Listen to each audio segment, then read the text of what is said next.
The fluorescent lights hum at precisely 60 Hz, a frequency that settles into bone after you've heard it long enough. Natalie Hayes knows this frequency the way some people know their own heartbeat. 3 years, 11 months, and 17 days at Oak Creek Memorial in Raleigh. She knows every corner of the night shift, the creaking hinge on the supply closet door, the spot on the third-floor corridor where the left wheel of the crash cart pulls slightly to starboard, the exact moment between 2:02 and 2:53 a.m. when the building settles into its deepest silence. She moves through the corridors like water finding its path, efficient and nearly invisible. The 1900 to 0700 shift suits her. Fewer eyes. Fewer questions.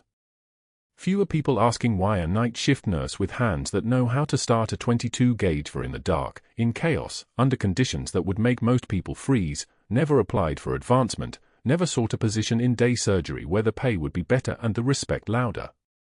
Her scrubs are navy blue, pressed with military precision.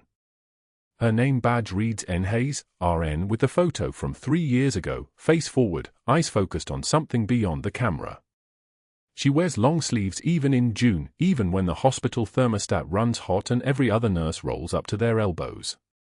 The sleeves cover the pale line of a scar that runs from her wrist to her elbow, and underneath the neckline of her uniform, hidden from view, a single dog tag hangs on a broken chain.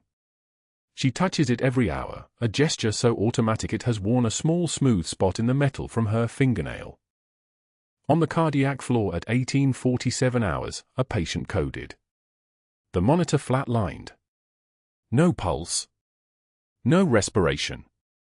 A team assembled, the attending, 2 residents, a nursing student who looked like she was going to vomit. Dr. Ashford stood in the doorway, observing, his arms crossed with the casual authority of someone who'd learned long ago that he didn't need to be the person running toward the fire. Charge to 200, someone called. The defibrillator paddles hummed. The nursing student froze, her hands locked at her sides. She was supposed to be documenting the code time, the medications, the interventions. She stood there like her feet had become part of the floor. Natalie was passing the room, moving toward the medication dispensary with a stack of discharge paperwork. She stopped. She looked at the frozen student. Then she looked at the monitor, the rhythm, the timeline. Her voice dropped half an octave, sharpened to a point. Get the epinephrine. 1 milligram for push. Push it now. And mark the time. Come on. The student moved. So did the residents. The patient didn't survive, the damage had been too extensive, but the code ran with precision instead of panic. When it was over, when the pronouncement was made, when the family was being called, Natalie was already outside the room, documentation complete, the next task already forming in her mind. She didn't see Dr. Ashford watching her from the doorway. But he saw her. He saw the way her hands moved through the crisis with the confidence of someone who'd done this before, not in a hospital, maybe, but somewhere. He saw her voice carry authority that didn't match her title. He saw something in her that didn't fit the narrative of a night shift nurse who kept her head down and collected a paycheck. His eyes narrowed just slightly. The kind of narrowing that happens when someone important notices something that doesn't belong. Natalie felt it anyway. She always felt when she was being assessed. 19 years of field training will do that, teach you to read air pressure, to sense weight in a room before you see the person creating it. She didn't turn around. She completed the task, filed the documentation, and moved to the next station with the kind of deliberate calm that comes from knowing exactly how to become invisible. The rest of the shift moved in its ordinary rhythm. Vital signs. Medication rounds. A patient in 3612 having trouble sleeping, she spent 12 minutes sitting with him, her voice steady and measured, talking about the weather, the way rain sounded different at night. By 0547, his breathing had deepened into sleep. At 0631, the ambulance bay doors crashed open. The sound cut through the pre-dawn quiet of the hospital like a blade. Natalie was at the nurse's station, reviewing overnight labs. The alert came across the radio first, incoming trauma. Male, 58 years old, MVC with crush injury to anterior thorax. ETA for minutes. The trauma team mobilized. Ashford appeared from somewhere, pulling on gloves with practiced efficiency. The ER attending called for a level 2 trauma activation. Then the paramedics wheeled the gurney through the automatic doors, and the patient's chart came with it. Natalie saw the name before she saw the face. Sergeant Major Robert Caine. United States Marine Corps. Her hands stopped moving. They simply stopped. The pen she'd been holding hung suspended above the clipboard. The oxygen saturation monitor on the overhead screen read 87. Before line was a 16-gauge, running wide open. Blood had soaked through the trauma dressing on his chest. Her breath caught in her throat, but she controlled it. She controlled her face. She controlled the tremor that wanted to move through her hands by pressing her palms flat against the desk. She did not move. She did not stand. She did not make any gesture that would draw attention. But the dog tag underneath her scrubs, the one on the broken chain she touched every hour, seemed to burn against her chest. Sergeant Major Robert Caine was unconscious. His military ID was clipped to his uniform. He had grey at his temples now, lines around his mouth that hadn't been there 7 years ago, in Helmand Province, in the operation that had been classified so thoroughly that official records didn't confirm it had ever happened at all. 7 years since the court-martial. 7 years since closed doors. 7 years since she'd been told to disappear, to become someone else, to bury Major Natalie Hayes so deeply that even she sometimes had to look for proof she'd ever existed. The trauma team moved him to Trauma Bay 2. Ashford barked orders: imaging, labs, surgical consult. The attending made calls to the OR to prep an operating room. The controlled chaos of a major trauma, everyone doing their job with precision and training. Natalie remained at the nurse's station, her hands still pressed flat against the desk. Her eyes tracked the monitors, the vital signs, the oxygen saturation that climbed to 89, then settled at 87. Pulse rapid. Blood pressure dropping incrementally. The trajectory was clear to anyone who'd spent time in trauma units.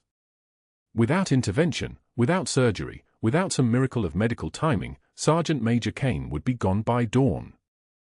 At 0748, when the day shift nurse came to take over her assigned patients, Natalie clocked out. She walked to the parking garage in the pre-dawn darkness. She sat in her car, a 2009 grey Honda Civic that looked like every other car in the lot, and she did not move for 17 minutes.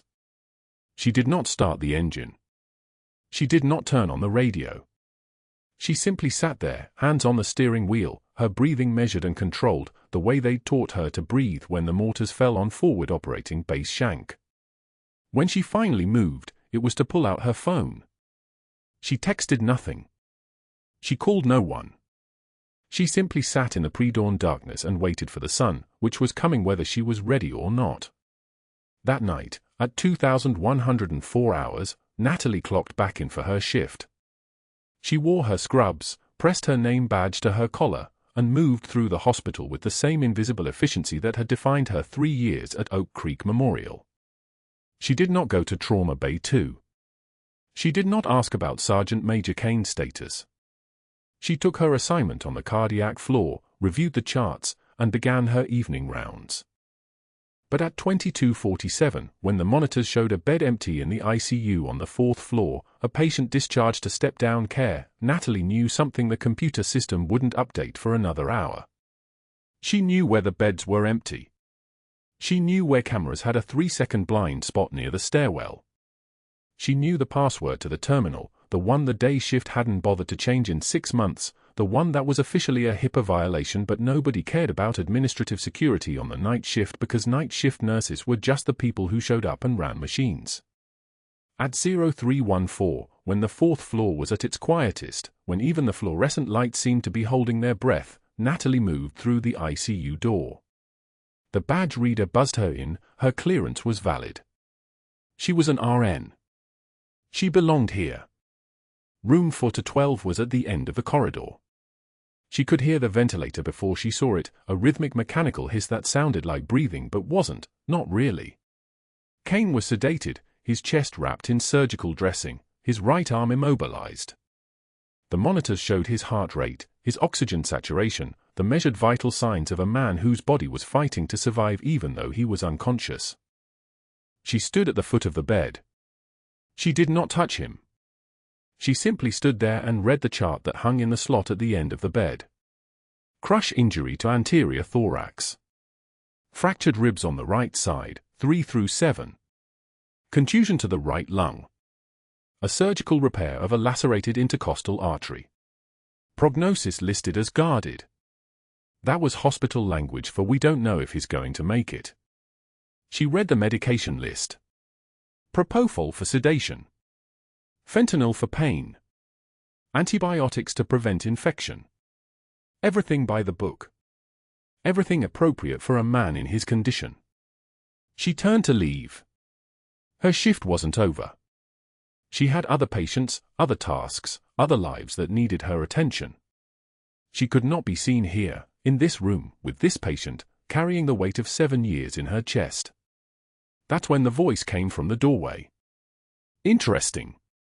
Natalie turned. Dr. Ashford stood in the darkened entrance to the ICU, his silhouette framed against the pale light of the corridor behind him. His hands were visible, one in his coat pocket, the other holding a tablet. He was looking at her with an expression she couldn't quite read in the darkness, curiosity, maybe, or calculation, or something else entirely. Sergeant Major Caine, Ashford said. His voice was smooth. Conversational. The voice of someone who'd just solved a puzzle he'd been working on for hours. Interesting patient. Interesting condition. And here you are, checking on him at 0314 in the morning. Natalie did not respond immediately. She simply looked at him. Her face was composed. Her breathing was even. Everything about her body language said she was calm, that this was nothing, that she'd simply been in the ICU for any number of legitimate reasons, checking a medication interaction, reviewing a lab result, any of the 100 small tasks that kept a hospital running through the night. But Ashford stepped into the room fully, and his eyes moved from her face to the monitor, to Caine's chest, to the medication list on the tablet he was holding. She saw his fingers move across the screen. She saw him pulling up something, the medication orders, she realized. The 4-line medications. The planned intervention for the next shift. You know what's interesting? Ashford's voice was different now. Sharper. I came down to check on this patient because he's a Marine, and apparently Marines get special attention. And I found 3 medication orders that don't match the protocol we established in morning rounds. Natalie's jaw tightened slightly. Just barely visible. Just barely perceptible. Someone, Ashford continued, his fingers hovering over the tablet, is planning to increase his dosage of epinephrine. Someone is planning to push his heart rate higher, his blood pressure higher, to stress a chest cavity that's barely holding itself together. Someone is trying to kill him. He looked up from the tablet. His eyes found hers. There was a slight smile on his face, the expression of a man who'd found a problem and identified a solution, all in the same moment. And I'm looking at who that someone is. Natalie did not move. She did not defend herself. She did not explain. She simply stood there, her hands at her sides, her dog tag burning underneath her scrubs, feeling the exact moment when everything she'd spent 3 years building began to collapse. The overhead page crackled across every floor of Oak Creek Memorial at 8:38 a.m., cutting through the morning shift change like a blade through gauze. Natty Hayes to administration. Natty Hayes to administration immediately. The nickname hung in the air like poison gas. Nobody at Oak Creek called her that. Nobody had permission to call her that. Natalie felt 7 pairs of eyes lift from their charts at the nurse's station, Rodriguez, Chen, the 2 Sarahs, Morrison, the new resident whose name she hadn't learned yet. They watched her stand, watched her set down her pen with the kind of deliberate control that made people nervous, and they knew something was wrong. She walked through the second-floor corridor toward administration, her scrubs still damp from the 0300 code she'd witnessed through ICU glass, her dog tag burning underneath like a coal someone had pressed against her ribs. The hallway fluorescent lights buzzed their mechanical song. Her badge clattered softly against her sternum with each step, a rhythm she'd trained herself to tune out 3 years ago, but today it sounded like a countdown. When she reached administration, Dr. Ashford was waiting outside the office. He stood with the posture of a man who'd never once doubted his own authority, shoulders back, jaw set, eyes moving from his phone to her face with the casual assessment of someone evaluating equipment. He didn't say hello. He simply took her elbow, gentle enough that it wasn't aggressive, firm enough that it was an order, and steered her into the supply closet 3 doors down. The door closed behind them. The smell of bleach and cardboard surrounded them like a cage. "You're being moved to pediatrics effective immediately," he said. His voice was low, the kind of quiet that carries more menace than shouting. "Night shift. No ICU access. No exceptions. Or you can clean out your locker and take a severance package, and we never have this conversation again. Your choice, Natty." He stood too close. Intentionally. It was a dominance maneuver, one she'd seen him execute on junior residents 100 times, designed to compress the space between them until discomfort became compliance. The air in the supply closet felt thin. Metal shelving pressed against her back. His presence had the quality of something heavy being slowly lowered onto her chest. Natalie took one measured breath. Her hands remained at her sides. Her eyes did not water. Her voice, when she spoke, came from somewhere buried beneath 3 years of careful anonymity and a decade before that of survival. "You're making a mistake you won't be able to take back." She felt the pressure behind her eyes then, not fear, not anger, but something that moved like a hand closing around her throat. A single tear escaped down her left cheek. She did not look away.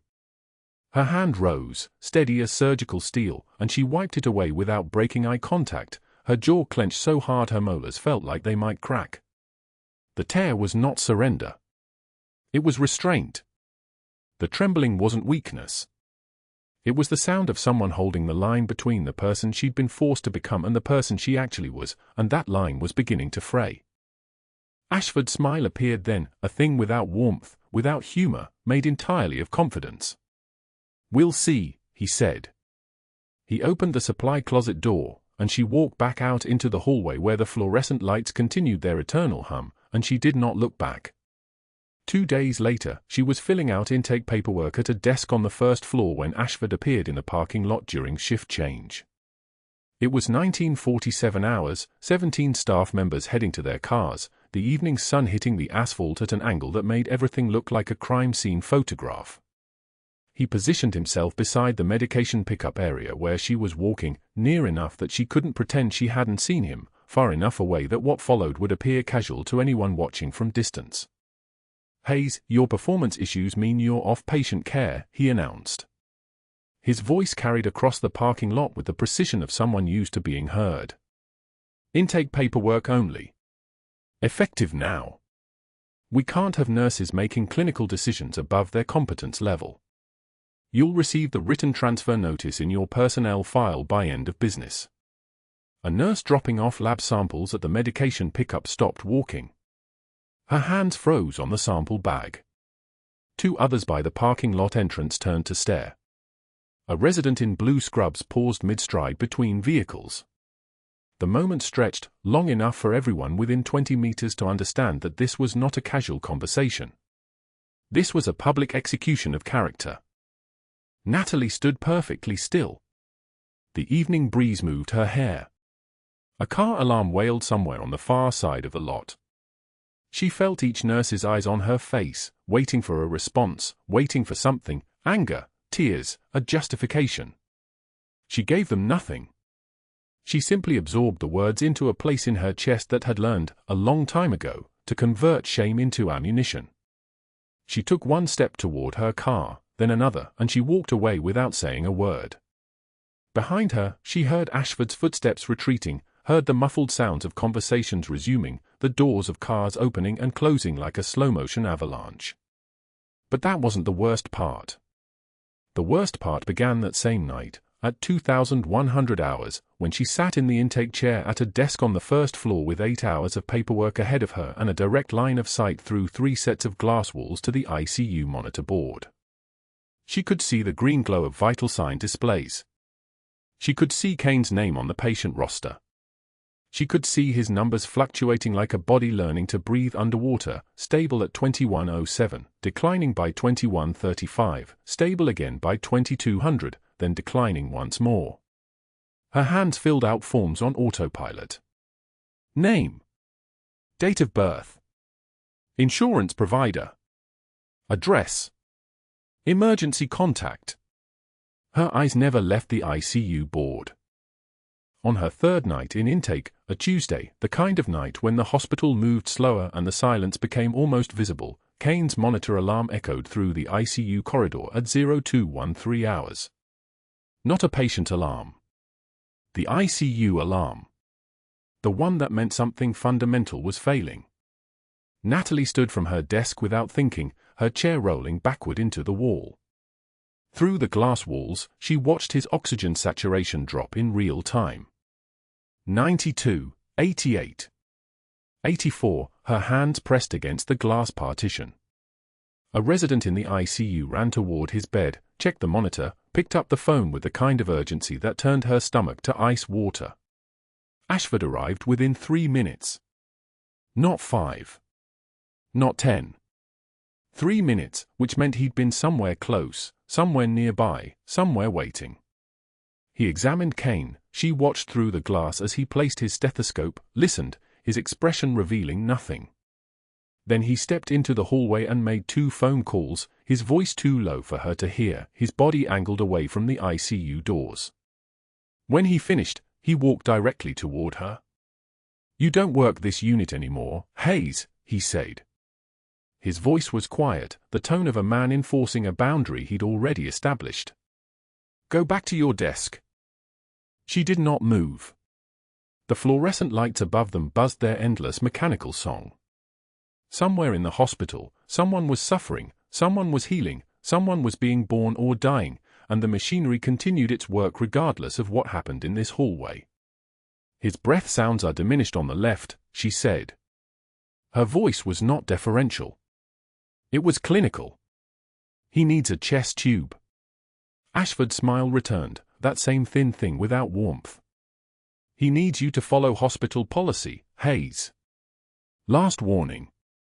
Hospital security becomes my next call if I see you near this unit again. I'm clear." She did not answer. She simply stood there as he swiped his badge against the ICU reader, and the doors locked with an audible click that sounded like a cell door closing.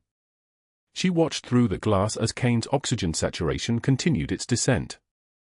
82, 78, 75. The resident was making adjustments to the 4, but whatever medication was running through that line was not what it should have been. She was certain of it.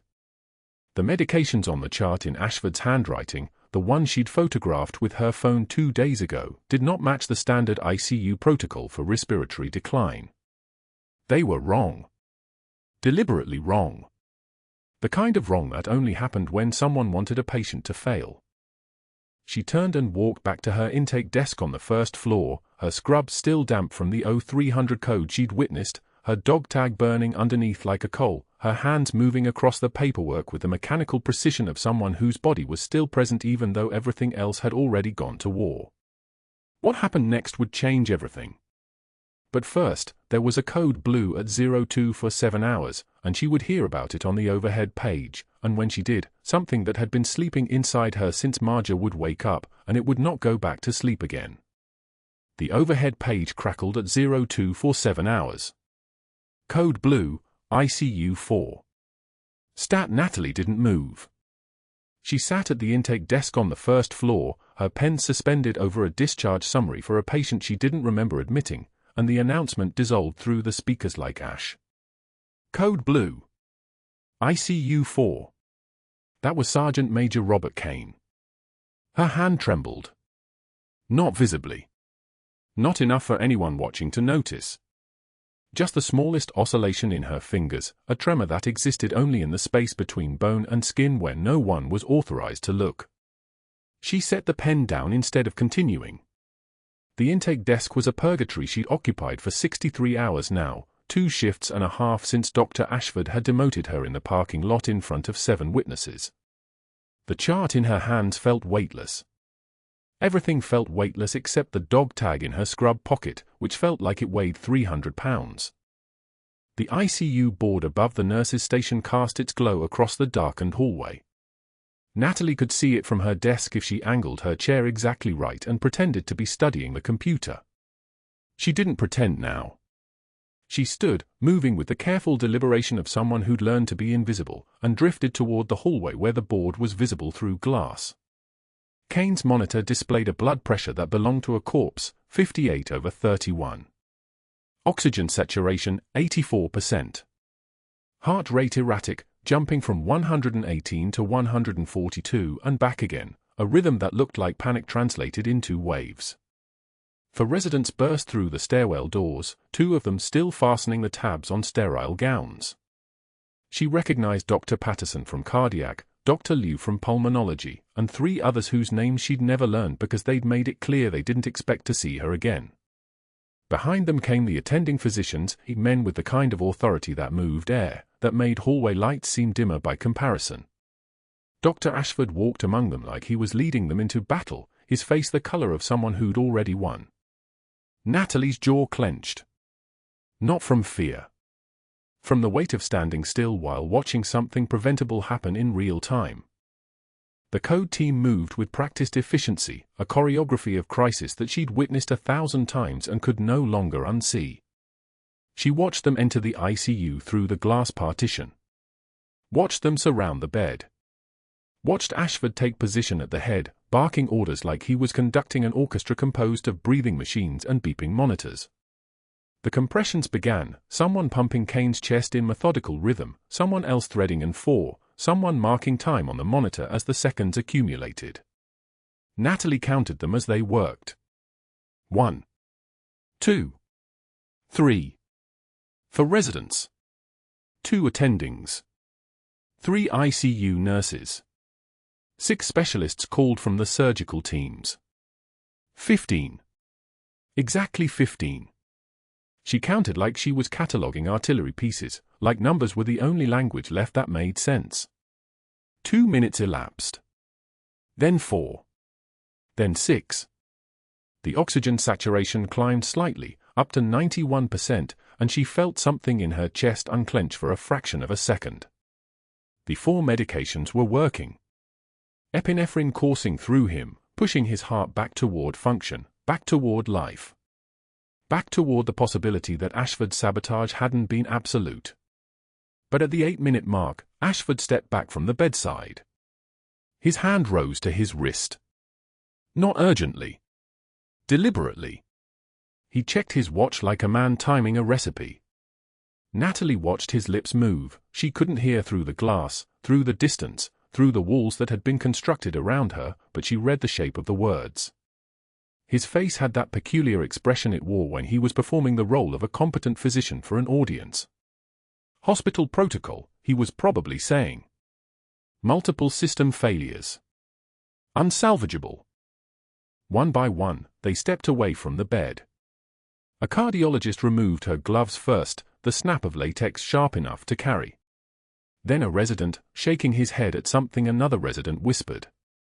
The pulmonologist placed her stethoscope back around her neck and walked toward the door. The ICU nurse at the bedside watched them go with an expression that would have broken something in a person made of glass. She stayed. Her hand never left Caine's shoulder. But she stayed with a man that everyone else had decided to abandon. 12 minutes from start to finish. That was all it took. The monitors still showed some electrical activity, stubborn, determined, refusing to flatline immediately, but everyone important had made their decision. Protocol. Liability. The patient was unsalvageable. Ashford had said so, and in the hierarchy of Oak Creek Memorial, in the architecture of who got to decide which lives mattered, his word was law. They filed out in reverse order of their arrival. The residents first, uncertain, looking to the attendings for confirmation that they'd made the right call. The attendings followed, and Natalie watched their faces. Not all of them looked convinced. One of them looked like he was swallowing something bitter. But they walked anyway. Because speaking was harder than walking. Because objecting cost more than compliance. Ashford was the last to leave. He paused at the glass door, his hand resting on the push bar, and his gaze traveled across the ICU, across the abandoned patient, across the ICU nurse who hadn't abandoned him, and then across the hospital's first floor, across the intake desk, across the distance to where Natalie stood watching with a face that held no expression at all. He smiled. It was a small smile, private, the smile of a man who'd just eliminated a problem and eliminated it completely. His eyes held hers for exactly 3 seconds, long enough for her to understand that he knew she was watching, that he'd wanted her to watch, that the message was transmitted and received with crystalline clarity. This is what happens when you see things you shouldn't. This is what happens when you defy the chain of command. This is what your defiance costs. Then he turned and pushed through the door. The code alarm continued for another 30 seconds. The monitors traced their declining arcs. The oxygen saturation dropped back down, 89, 82, 76, 71, and Natalie felt something inside her shift, like continental plates moving, like the ground beneath her was rearranging itself into new configurations.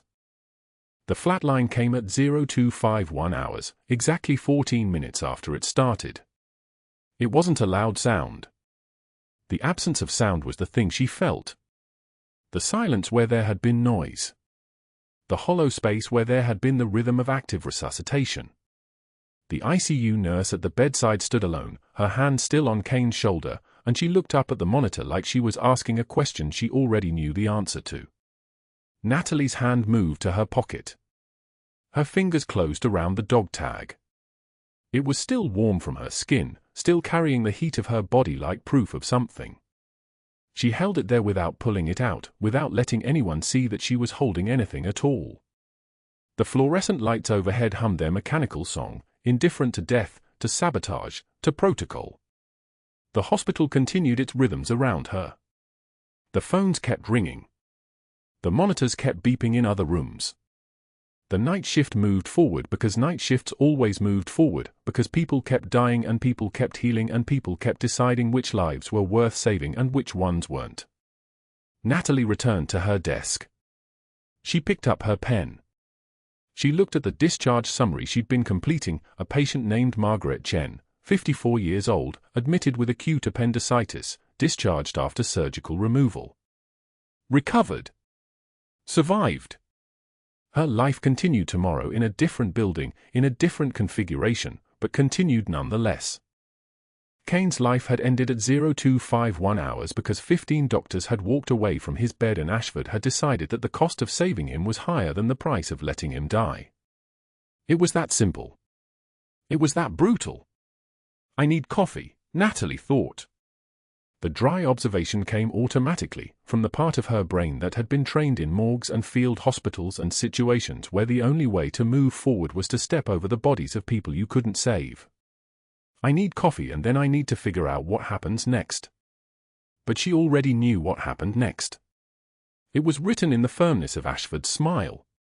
It was coded into the message of those 3 seconds of eye contact.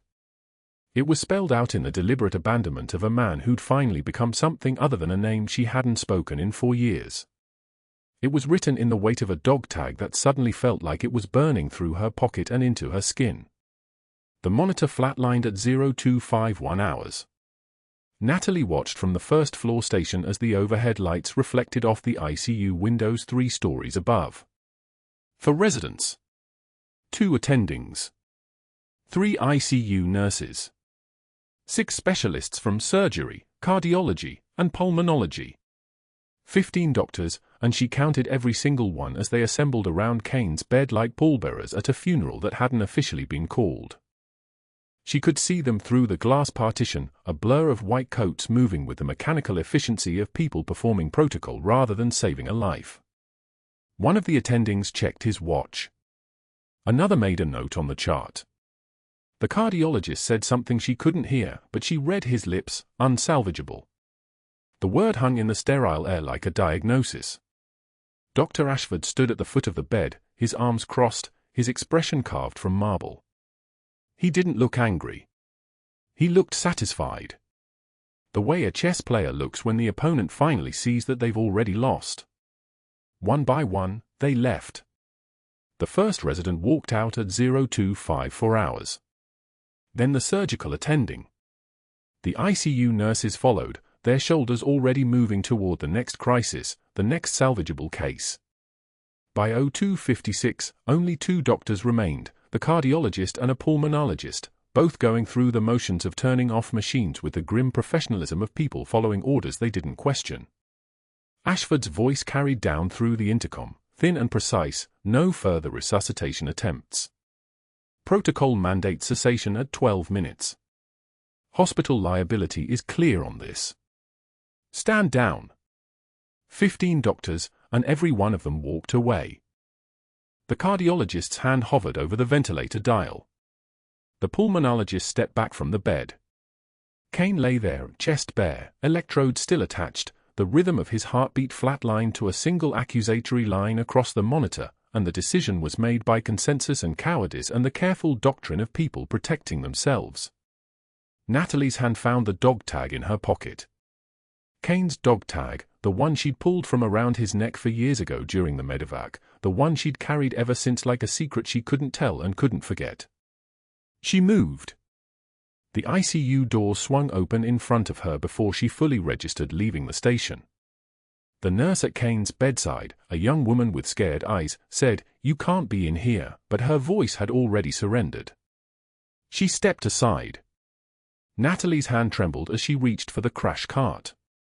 Then it stopped. The trembling wasn't fear. It was restraint, the same restraint that had kept her invisible for 4 years, that had made her small enough to disappear into the night shift, that had let her watch a man die while wearing a uniform of powerlessness. The restraint broke. Her hands became rock-steady. Muscle memory took over, the kind of muscle memory that came from a field hospital in Marjah, from a tent under fire, from a time when she was Major Natalie Hayes instead of night shift Natalie with her head down and her past erased. She tore open what remained of Caine's gown. Her fingers found the intercostal space between his ribs, the 5th space, the landmark she could have found in the dark. The surgical tray was still there, abandoned by the resident who'd given up. She grabbed a scalpel. The blade was cold.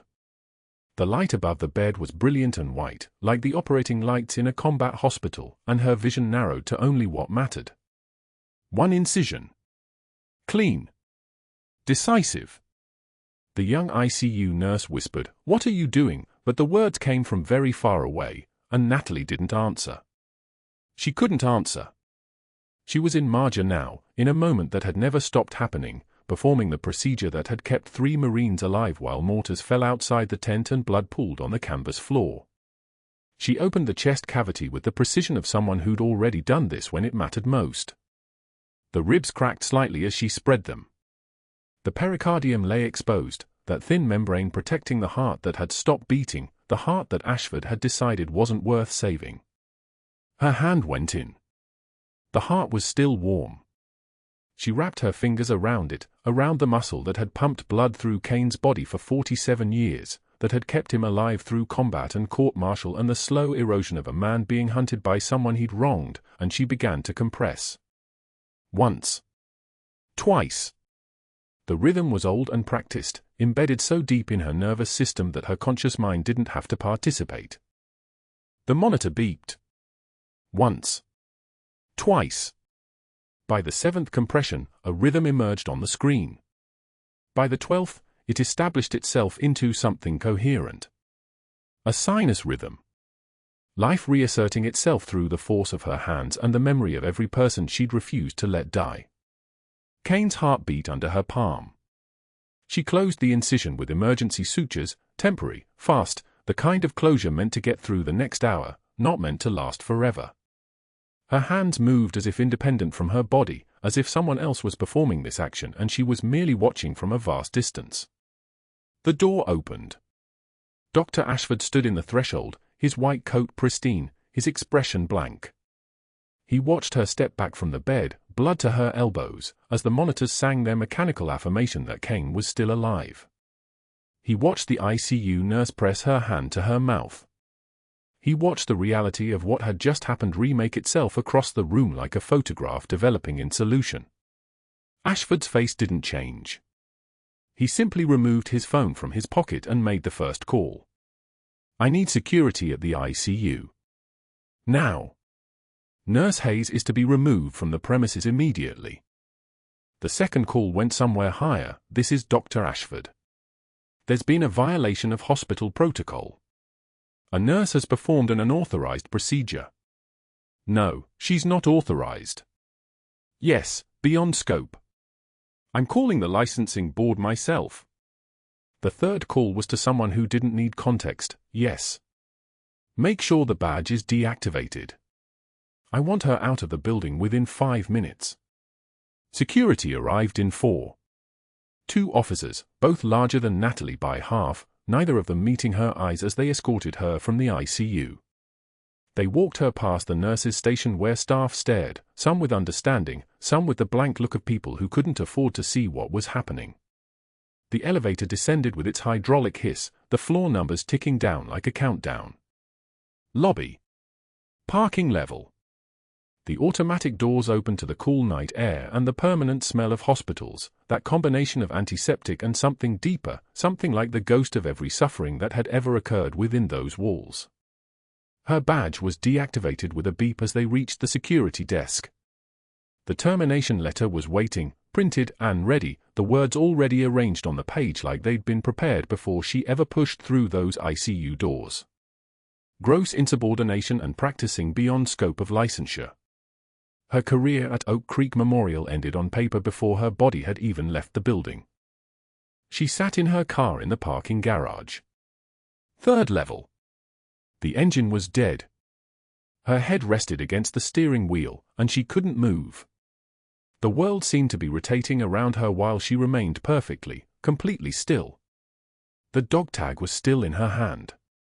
It had fallen during the thoracotomy, Caine's tag, the one with his serial number and blood type and the name of a religion he'd abandoned years ago. The chain was broken. The metal was warm from her body heat, almost alive, almost like it was breathing. She was ordered to disappear after Marjah. Her military records were erased. The operation was buried.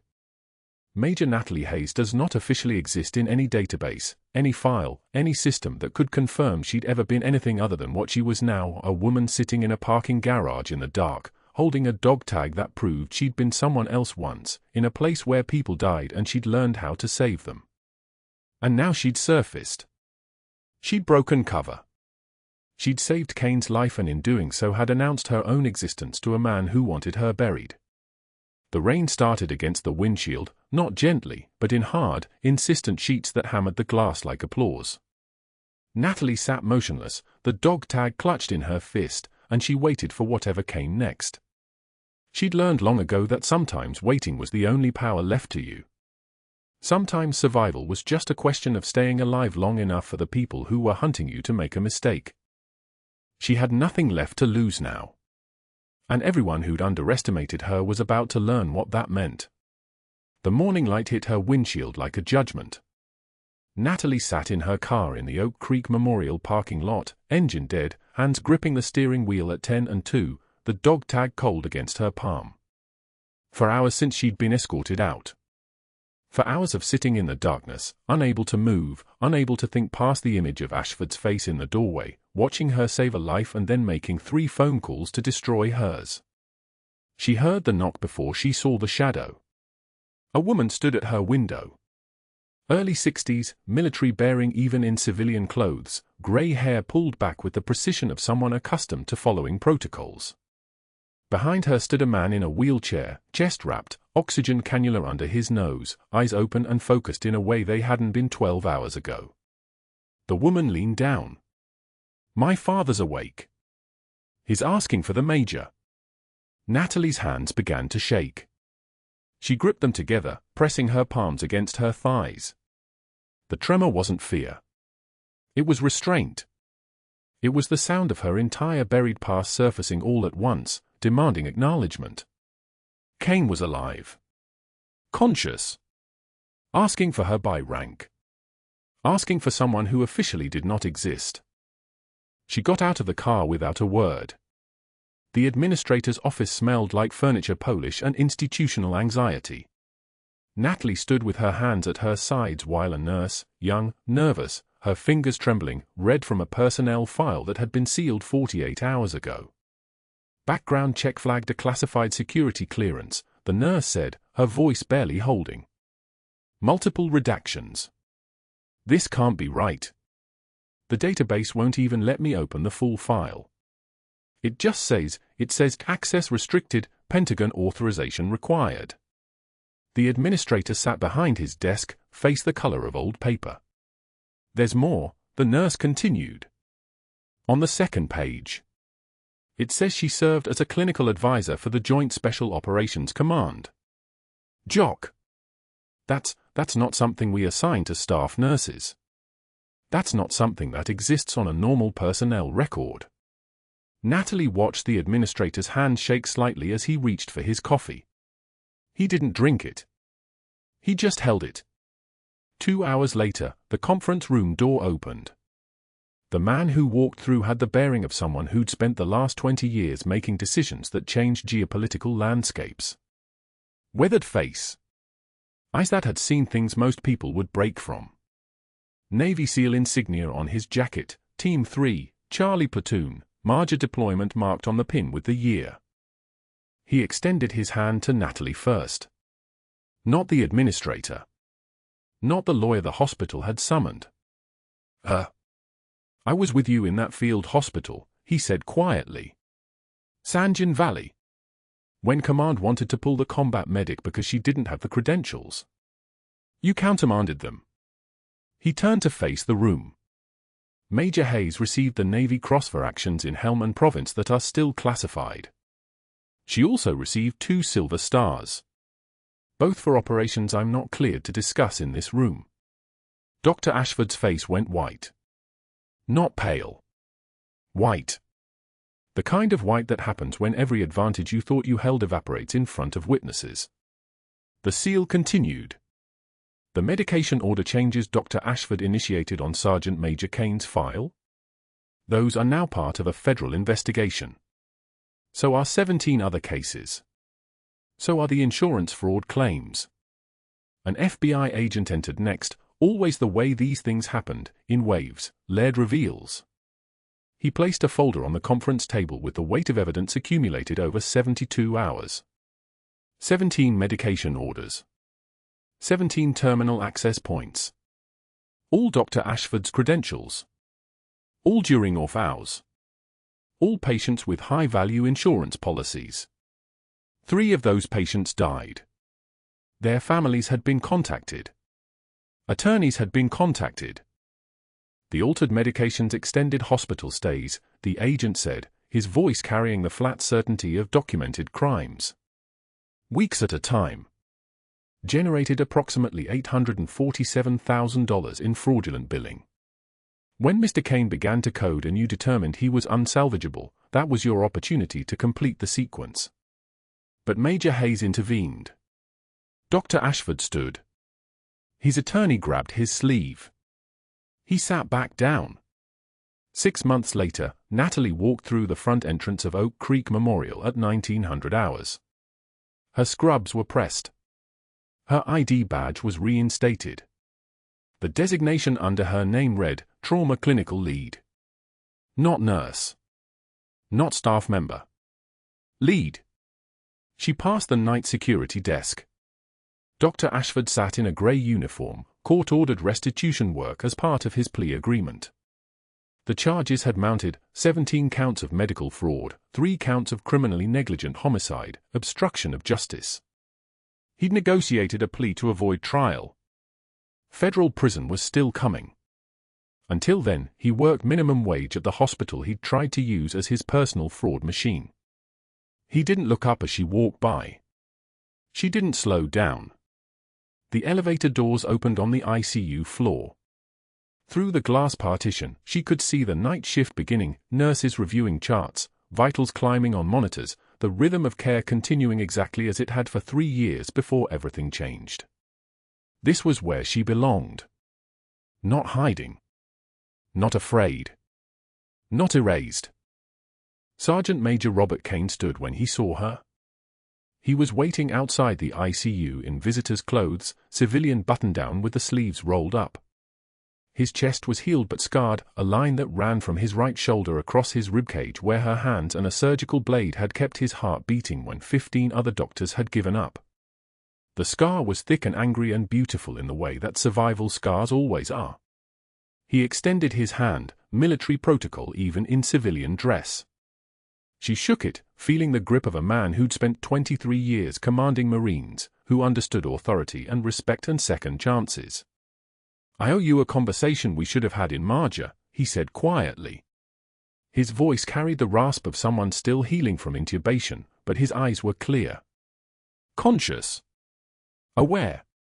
She waited. The court-martial. The classified hearing. The decision to bury your record and pull you from the field. He paused. I followed orders I shouldn't have. Orders that made sense at the time because I was told they came from above my pay grade. But I knew enough to question them. I just didn't. Natalie said nothing.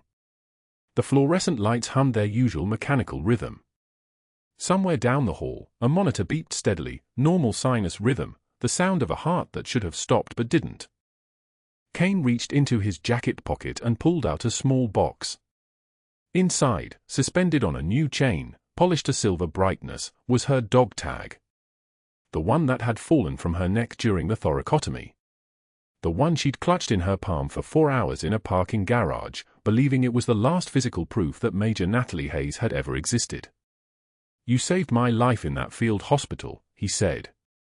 I was hit in the lower abdomen. Penetrating trauma. Command wanted you pulled because you didn't have the right credentials. You ignored them anyway. He handed her the chain. You saved my life again here when I was flatlined and everyone else had quit. Including the man who was supposed to be leading. You came back from being erased. That's not just a soldier. That's a warrior. She fastened the chain around her neck. The dog tag settled against her chest, above her heart, the weight familiar and foreign all at once. For years of carrying someone else's rank. For years of silence. For years of hands that had held lives together in the dark, performing work that no one would ever acknowledge because officially it had never happened. The hospital offered me my rank back, she said quietly. Full military honors. Public ceremony. Court of inquiry to overturn the court-martial. I told them no. Caine nodded. Understanding immediately. The kind of understanding that comes from having made similar decisions, choosing quiet strength over public vindication. Because power is not a title, Natalie continued, looking through the ICU glass at the night shift beginning. Power is the ability to help. She turned toward the unit, her shift waiting. The night had 17 hours ahead of it, traumas would come, codes would happen, bodies would need mending. And she would be there, moving through those corridors with the precision of someone who'd done it all before, who'd survived court-martial and erasure and villainy disguised as institutional authority. The dog tag caught the fluorescent light as she walked toward the ICU doors. Caine watched her disappear into the unit, where the nurses looked up and nodded, not a greeting, but a recognition. A moment of understanding that the woman in the pressed scrubs with the new title was someone who'd earned her place through something far more substantial than any credential written on paper. If this story resonated with you, if you've ever been underestimated, dismissed, or forced to hide who you really are, please subscribe and let me know in the comments. Have you ever judged someone only to discover you were dead wrong? What changed when you learned the truth about them? Hit that like button if you've ever witnessed quiet strength doing extraordinary work in the background.